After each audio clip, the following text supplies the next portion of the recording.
Students, in last video from the topic nuclear chemistry and radioactivity, we have considered about the structure of atom.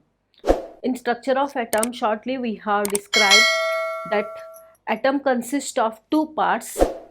First one is central part, which is called as nucleus, and extranuclear part. Now in the topic nuclear chemistry, we have studied about the nucleus only, or we have to concentrate on the nucleus only.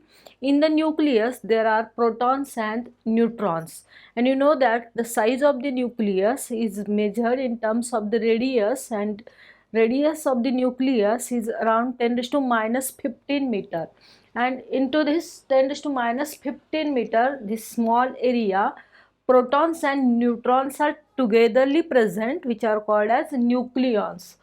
Protons are positively charged and neutrons are neutral particles. Now there must be repulsion between the protons, and so the nucleus must be unstable. Now we have to study in this topic about the radioactivity, but there are different nuclei, so number of nuclides which are stable. Then which are the factors which made this nucleus stable? We have to consider in this part, that is nuclear stability. Nuclear stability आपल्याला consider करायचे आहे. तर आपण विचार करतोय की कितीतरी nucleus असे आहेत की जे स्टेबल आहेत. अनस्टेबल न्यूक्लियस बद्दल आपण विचार करणार आहोत. रेडिओ ॲक्टिव्हिटी प्रॉपर्टी ते का दाखवतात आणि काय आहे रेडिओ ॲक्टिव्हिटी म्हणजे ॲक्च्युअल. पण जे न्यूक्लियस स्टेबल आहेत त्यांना स्टेबल बनवणारा फॅक्टर काय आहे किंवा कोणत्या फॅक्टरमुळे तो न्यूक्लियस स्टेबल होतो, त्याचा विचार आपल्याला या व्हिडिओमध्ये करायचा आहे. मग न्यूक्लियर स्टॅबिलिटीमध्ये पहिला पॉईंट आहे, न्यूक्लियस का स्टेबल असतो ते ऑब्झर्व करताना काही न्यूक्लियस म्हणजे जे निसर्गामध्ये किंवा या पृथ्वी तलावर अर्थ क्रस्टवर मिळणारे न्यूक्लाइड्सचा विचार केला आणि या न्यूक्लाइड्सची संख्या मोजली, जे स्टेबल न्यूक्लाइड्स आहेत, आणि त्यांच्यामध्ये असणाऱ्या प्रोटॉन्स आणि न्यूट्रॉन्सचा विचार केला आणि त्याच्यावरून हे आपण क्लासिफिकेशन केलेलं आहे. So the first factor which stabilise the nucleus is even odd nature of protons and neutrons. म्हणजे प्रोटॉन आणि न्यूट्रॉन्सची जी संख्या आहे, जो नंबर आहे, number of protons and neutrons even असेल किंवा ऑड असेल, त्याच्यावर न्यूक्लियर स्टॅबिलिटी कशी अवलंबून आहे हे जे निसर्गामध्ये वेगवेगळे मिळणारे न्यूक्लाइड्स आहेत त्यांच्या संख्येवरून काय ऑब्झर्वेशन मिळतं किंवा काय कन्क्लुजन्स काढलेले आहेत ते ठरवलं जातं. हे बघूया आपण आता. पहिल्यांदा number of protons in the nucleus, it is denoted by Z, which is called as atomic number. Number of neutrons, it is denoted by N. You can calculate number of protons and number of neutrons here from the symbol of the element. You know that this atom is represented by this symbol. X is the symbol of that element. For example, C, that is carbon. Here carbon has the symbol C. Atomic number of carbon 6 and mass number is 12. So Z represents the number of protons, which is also called as atomic number, and A represents mass number, which is total number of protons and neutrons, and A minus Z will give you number of neutrons, which is denoted by N. Now when we consider about the nuclides having even number of protons and even number of neutrons, न्यूट्रॉनची संख्या ही सम आहे आणि प्रोटॉनची संख्या ही सम आहे. Proton ही सम संख्येमध्ये आहेत आणि न्यूट्रॉन्स ही सम संख्येमध्ये आहेत. अशा न्यूक्लाइड्सची जी संख्या आहे टोटल ती 165 आहे. म्हणजे जवळजवळ जे स्टेबल न्यूक्लाइड्स आपल्याला मिळतात अर्थ क्रस्टवर त्याच्या 85% न्यूक्लाइड्स हे या नेचरचे आहेत. That is, the nuclides having even number of protons and even number of neutrons, they are about 85% of the total stable nuclides. याचा अर्थ या इव्हन आणि इव्हन याचा अर्थ सम संख्या लक्षात घ्या. 6 जसं आपण कार्बनचा विचार केला, इथं या कार्बनच्या न्यूक्लाइडमध्ये 6 प्रोटॉन्स आहेत आणि 6 न्यूट्रॉन्स आहेत. म्हणजे इथं प्रत्येक प्रोटॉन आणि प्रत्येक न्यूट्रॉन्सची पेअरिंग झालेलं आहे. म्हणजे इथं 6 प्रोटॉन, याचा अर्थ आपण म्हणू शकतो की एक प्रोटॉन दुसऱ्या प्रोटॉनशी दुसरा या पद्धतीनं पेअरिंग झालेलं आहे. इथं सुद्धा न्यूट्रॉनचं पेअरिंग झालेलं आहे. There is pairing of protons and protons और न्यूट्रॉन्स. अनपेअर्ड इथं आपल्याला एकही म्हणजे न्यूक्लियॉन मिळणार नाही. आणि म्हणून या पहिल्या ऑब्झर्वेशनमधून आपण असं कन्क्लुजन काढू शकतो की जेव्हा प्रोटॉनचं पेअरिंग होतं आणि न्यूट्रॉनचं पेअरिंग होतं तेव्हा ते न्यूक्लाइड जास्तीत जास्त स्टेबल असू शकतात. मग आपण असं म्हणू शकतो की या न्यूक्लियसमध्ये एवढ्या स्मॉल एरियामध्ये म्हणजे 10⁻15 मीटर एवढा आपण इमॅजिनही करू शकत नाही, एवढ्या स्मॉल एरियामध्ये हे जे प्रोटॉन्स आहेत पॉझिटिव्हली चार्ज आहेत आणि ते तरीही पेअरिंग कसं करतात. तर इथं आपण एक कन्सेप्ट लक्षात ठेवला पाहिजे की स्मॉल एरियामध्ये फोर्स ऑफ रिपल्शनचा विचार आपण जे तो विचार बाजूला पडून दुसरा फोर्स काही वेगवेगळ्या प्रकारचे फोर्स असतील जे या न्यूक्लियॉन्सना एकत्र बांधून ठेवतात. आणि त्यामुळं इथं आपण असं म्हणू शकतो की प्रोटॉनचं पेअरिंग होतं, न्यूट्रॉनचं पेअरिंग होतं. आणि असे जेव्हा पेअरिंग असणारे म्हणजे पेअर्स आहेत प्रत्येकाला, तेव्हा जे न्यूक्लाइड्स आहेत ते 165 संख्येने आहेत, म्हणजे जवळजवळ 85% आहेत. जर दुसरं ऑब्झर्वेशन आपण बघितलं, प्रोटॉन्स इव्हन नंबर नाहीत आणि न्यूट्रॉन्स ऑड नंबर नाहीत. म्हणजे प्रोटॉन्स हे पेअरिंग झालेलं आहे, पण न्यूट्रॉन हे ऑड नंबर नाही, म्हणजे एक न्यूट्रॉन इथं अनपेअर्ड राहणार आहे, म्हणजे त्याला पेअरिंग असणार नाही. या न्यूट्रॉन हा एकटाच राहणार आहे. आणि ती जी संख्या आहे अशा न्यूक्लियसची ती 55 आहे, म्हणजे जवळजवळ ह्या 165च्याही 1/3 आहे. And here when proton is odd in number and neutrons are even, this number is near about 50. Both are nearly same. There is odd neutrons, the number is 55, and odd protons, the number is 50. There is near about these numbers are same and both are 1/3 of the stable nuclides, that is having even number of protons and even number of neutrons. जर दोन्हीही even असतील तर त्यापेक्षा even एक जो odd आहे, दोन्हीपैकी एक ऑड आहे, न्यूट्रॉन ऑड असणारे किंवा प्रोटॉन ऑड असणारी ही जी संख्या आहे ती 1/3 आहे. याचा अर्थ इथं असे न्यूक्लियस हे थोड्या संख्येनं कमी आहेत. पण इथं आपण असा विचार करू शकतो की इव्हन प्रोटॉन आणि न्यूट्रॉन ऑड असतील, म्हणजे इथं एक न्यूट्रॉन अनपेअर्ड आहे, ती संख्या 55 आहे. आणि इथं एक प्रोटॉन ऑड आहे, म्हणजे जो प्रोटॉन अनपेअर्ड आहे त्याची ही संख्या 50 आहे. याचा अर्थ दोन्हीही संख्या इक्वल असतील, जवळपास सारख्या आहेत. याचा अर्थ प्रोटॉन आणि न्यूट्रॉन हे स्टॅबिलिटीसाठी सारख्याच प्रमाणात जबाबदार असणार आहेत. म्हणजे या संख्येवरून आपण असं म्हणू शकतो की प्रोटॉन आणि प्रोटॉनचंच पेअरिंग होतं, प्रोटॉन आणि न्यूट्रॉनचं पेअरिंग होऊ शकत नाही. प्रोटॉन अँड प्रोटॉन हेच या पेअरिंगसाठी कारणीभूत किंवा स्टॅबिलिटीसाठी कारणीभूत आहेत. न्यूट्रॉन आणि प्रोटॉनचं पेअरिंग आपल्याला इथं लक्षात घेऊन चालणार नाही आहे. याचा अर्थ आपण असं म्हणू शकतो की जर दोन्हीपैकी एक न्यूक्लियॉन अनपेअर्ड असेल तर आपल्याला ती स्टॅबिलिटी थोड्या प्रमाणात कमी मिळेल. आणि त्यानंतर चौथा प्रकार आहे जिथं आपण दोन्ही ऑड आहेत, प्रोटॉनची संख्याही ऑड आहे आणि न्यूट्रॉनची संख्याही ऑड आहे, म्हणजे दोन न्यूक्लियन्स असे आहेत की जे अनपेअर्ड असणार आहेत. मी आता सांगितलं तसं इथं आपल्याला हे जे कन्क्लुजन आहे हे या जे निसर्गामध्ये न्यूक्लाइड्स स्टेबल न्यूक्लाइड्स मिळालेले आहेत त्यांची जी संख्या आहे त्याच्यावरून आपण काढू शकतो. आणि त्यामुळं इथं असं म्हटलं गेलं की ऑड प्रोटॉन्स आणि ऑड न्यूट्रॉन्स असतील तर ही संख्या फक्त न्यूक्लाइड्समध्ये मिळणारी ती 4च आहे. असे 4 स्टेबल न्यूक्लाइड्स आपल्याला मिळतात की ज्यांची संख्या ऑड आणि दोन्हीही प्रोटॉन आणि न्यूट्रॉनची संख्या ऑड आहे, म्हणजेच 2% जवळजवळ फक्त ही संख्या आहे. याचा अर्थ इथं न्यूक्लियॉन्स हे 2 अनपेअर्ड असणार आहे, म्हणजे एक प्रोटॉन अनपेअर्ड असणार आहे आणि एक न्यूट्रॉन अनपेअर्ड असणार आहे. यावरून या सगळ्या ऑब्झर्वेशन्स म्हणून आपल्याला असं लक्षात येईल, when both protons and neutrons are even, then the number of nuclides are most stable. When one of the nucleon is odd, then the stability is less, and if both are odd, the stability is again less, or you can say that these are near about unstable. Means the factor which stabilize the nucleus is even number of protons and even number of neutrons, means the pairing of neutrons, that is neutron neutron pairing and proton proton pairing. So the number of protons and number of neutrons here must be even, so that there must be pairing. If one of these is unpaired, that is odd, then the stability will be less. So there must be pairing of the nucleons, you can say, from this first factor.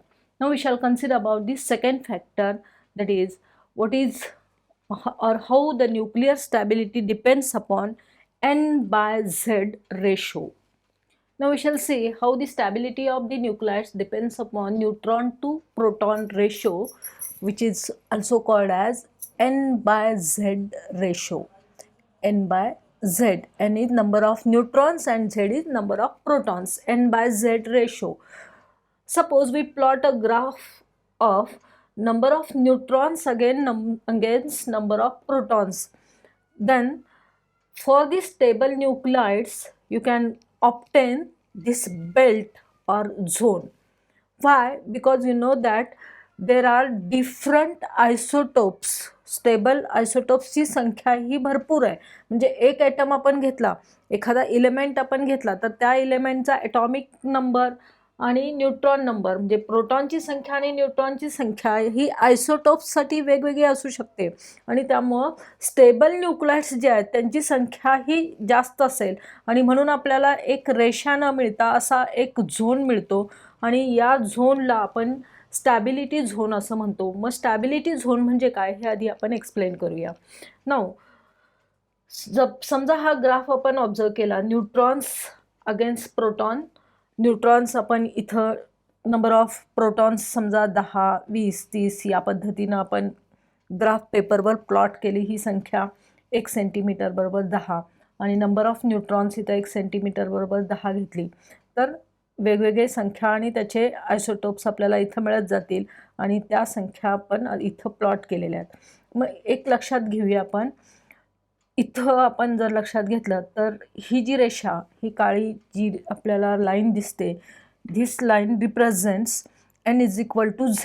म्हणजे इथं 10 protons असतील, 10 neutrons, 20 protons असतील, 20 neutrons, अशी संख्या जर आपण plot केली तर एक रेषा मिळणार आहे आपल्याला, सरळ रेषा ओरिजिनमधून जाणारी. ही लाईन काय रिप्रेझेंट करते?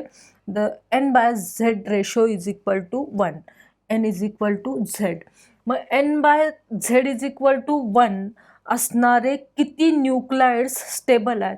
तर आपण हा एवढाच टप्पा विचारत घेतला तर इथं आपल्याला असं लक्षात येईल की नंबर ऑफ प्रोटॉन्स 20 आहेत आणि नंबर ऑफ न्यूट्रॉन्स 20 आहेत. म्हणजे जवळजवळ आपण असं म्हणू शकतो कॅल्शियम 2040, मास नंबर त्याचा 40 असणार आहे. कॅल्शियम 2040 इथपर्यंतचे जे न्यूक्लाइड्स आहेत ते N/Z रेशो 1 असताना पण स्टेबल आहेत. म्हणजे स्टेबल न्यूक्लाइड्ससाठी इथं ज्यांचा मास नंबर कमी आहे किंवा ज्यांचा ॲटॉमिक नंबर म्हणूया आपण कमी आहे, जवळजवळ तो 20 असेपर्यंत ह्या स्टेबल झोनमध्ये हे न्यूक्लाइड्स येणार आहेत. आणि जेव्हा हा मास नंबर किंवा न्यूट्रॉनची संख्या आणि प्रोटॉनची संख्या ही वाढत जाईल तशी N/Z रेशो हा इन्क्रीज झालेला आहे. म्हणजे नंबर ऑफ न्यूट्रॉन्स हे प्रोटॉनपेक्षा वाढत गेले. N/Z ratio is greater than 1 for the stable nuclides having the mass number greater than 40. जर आपण असा विचार केला तर ह्या स्टॅबिलिटी झोनच्या बाहेरचे, म्हणजे इथं आपल्याला जो बेल्ट, जो झोन मिळाला आहे, याच्या वरचे किंवा खालचे जे इलेमेंट्स आहेत किंवा जे न्यूक्लाइड्स आहेत ते सगळे अनस्टेबल आहेत and they show the property of radio activity. So remember, या पॉईंटमध्ये आपल्याला हे लक्षात ठेवायचं आहे की हा जो आपल्याला झोन, हा जो पट्टा मिळतो, तो पट्टा आणि ज्याच्यामध्ये आपण हे पॉईंट्स दाखवलेले आहेत ते प्रत्येक प्रत्येक पॉईंट हा काय रिप्रेझेंट करतो, एक स्टेबल न्यूक्लाइड रिप्रेझेंट करतो. म्हणजे या झोनमध्ये येणारे सगळे न्यूक्लाइड्स हे स्टेबल आहेत आणि या झोनच्या बाहेरचे जे सगळे न्यूक्लाइड्स आहेत ते अनस्टेबल आहेत. मग इथं आपण जर ॲक्च्युअल विचार केला तर ज्याचा मास नंबर हा 40 आहे किंवा ॲटॉमिक नंबर हा 20 आहे, ते न्यूक्लाइड्स या स्टेबल झोनमध्ये येत आहेत. याचा अर्थ त्यांचा N/Z रेशो हा 1 असूनसुद्धा ते स्टेबल आहेत. का? तर त्यांचा ॲटॉमिक नंबर आणि मास नंबर हा जवळजवळ इथं आपल्याला म्हणजे न्यूट्रॉनची संख्या आणि प्रोटॉनची संख्या ही सारखीच आहे. पण जेव्हा हा मास नंबर इन्क्रीज झाला आहे, प्रोटॉनची संख्या आणि न्यूट्रॉनची संख्या वाढत गेली आहे, तेव्हा N/Zचा रेशो हा 1पेक्षा जास्त आपल्याला मिळतो आणि ते स्टेबल झोनमध्ये येत आहेत. म्हणजेच जसजसं नंबर ऑफ न्यूट्रॉन्स वाढत जातील तसतसे इथं आपल्याला N/Z हा रेशो 1पेक्षा जास्त मिळतो. N/Zचा रेशो 1पेक्षा जास्त, याचा अर्थ काय? न्यूट्रॉनची संख्या ही कंपॅरेटिव्हली प्रोटॉनच्या संख्येपेक्षा जास्त आहे. म्हणजेच आपण असं म्हणू शकतो की जर न्यूट्रॉनची संख्या वाढली तर ह्या प्रोटॉनमध्ये जे रिपल्शन आहे, म्हणजे दुसरा पॉईंट आपण असा म्हणू शकतो की प्रोटॉन्स आर पॉझिटिव्हली चार्ज, एक प्रोटॉन दुसऱ्या प्रोटॉनला रिपेल करेल. पण जर त्यांच्यामध्ये न्यूट्रॉन्स असतील, ह्या न्यूट्रॉनची संख्या जास्त असेल तर या प्रोटॉनना ते न्यूट्रॉन्स एकमेकांपासून दूर ठेवतील. These neutrons they will keep away the protons from each other, and so force of repulsion will decrease, and so the nucleus will become stable. So remember, when the mass number is greater, mass number is more, then the number of neutrons must be more than the number of protons, and so N/Z ratio must be greater than 1. N/Z ratio हा 1पेक्षा जास्त केव्हा येणार? जेव्हा न्यूट्रॉनची संख्या ही प्रोटॉनपेक्षा जास्त असेल तेव्हा. मग प्रोटॉनची संख्या ही न्यूट्रॉनची संख्या ही प्रोटॉनपेक्षा जास्त आहे. याचा अर्थ काय? तर इथं आपल्याला जे न्यूट्रॉन्स मिळणार आहेत ते प्रोटॉन्सना एकमेकांपासून दूर ठेवण्यात यशस्वी होतील. आणि म्हणून जेव्हा त्या न्यूक्लियसचा आकार तेवढाच राहणार. न्यूक्लियसचा आकार हा 10⁻15 मीटर रेडियस असणाराच असणार आहे. आणि या 10⁻15 रेंजमध्येच आपल्याला जेवढे जर प्रोटॉनची संख्या वाढली तर फक्त प्रोटॉनची संख्या वाढून न्यूट्रॉन्स आहेत तेवढेच राहिले तर ते प्रोटॉन्स एकमेकांना रिपेल करतील. पण इथं झालं काय? या प्रोटॉन्सच्या मध्ये न्यूट्रॉनची संख्या जास्त असल्यामुळं या दोघांना एकमेकांपासून दूर ठेवण्यासाठी या न्यूट्रॉन्सची मदत होईल आणि म्हणून तो न्यूक्लियस स्टेबल मिळेल. आणि म्हणून इथं आपल्याला हा जो स्टॅबिलिटी झोन मिळतो किंवा हा जो बेल्ट मिळतो त्याचं नेचर या पद्धतीनं मिळेल.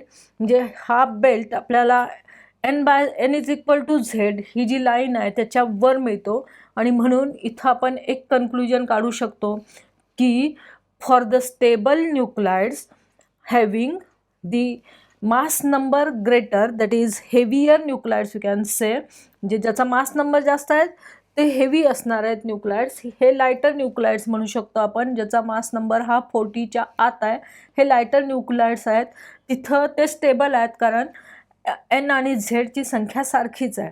पण जर वाढत गेला हा मास नंबर म्हणजेच इथं तरी ते स्टेबल आहेत. याचा अर्थ एक आपण सांगू शकतो की for the stability of the nucleus the number of neutrons must be more than the number of protons, that is N/Z ratio must be greater than 1, so that these neutrons they will keep the two protons away from each other, and so the nucleus will become stable. म्हणजे या दुसऱ्या पॉईंटमध्ये आपण हे conclusion काढतोय की जिथं mass number जास्त आहे तिथं न्यूट्रॉनची संख्या ही प्रोटॉनपेक्षा जास्त असली तर तो न्यूक्लियस स्टेबल असतो. आणि या स्टॅबिलिटी झोनच्या वरच्या बाजूचे किंवा खालच्या बाजूचे येणारे सगळे न्यूक्लाइड्स हे अनस्टेबल असतात आणि ते रेडिओ ॲक्टिव्हिटीची प्रॉपर्टी दाखवू शकतात.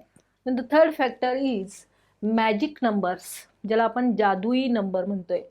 काही नंबर्स जे आहेत हे 2, 8, 20, 28, 50, 82 and 126.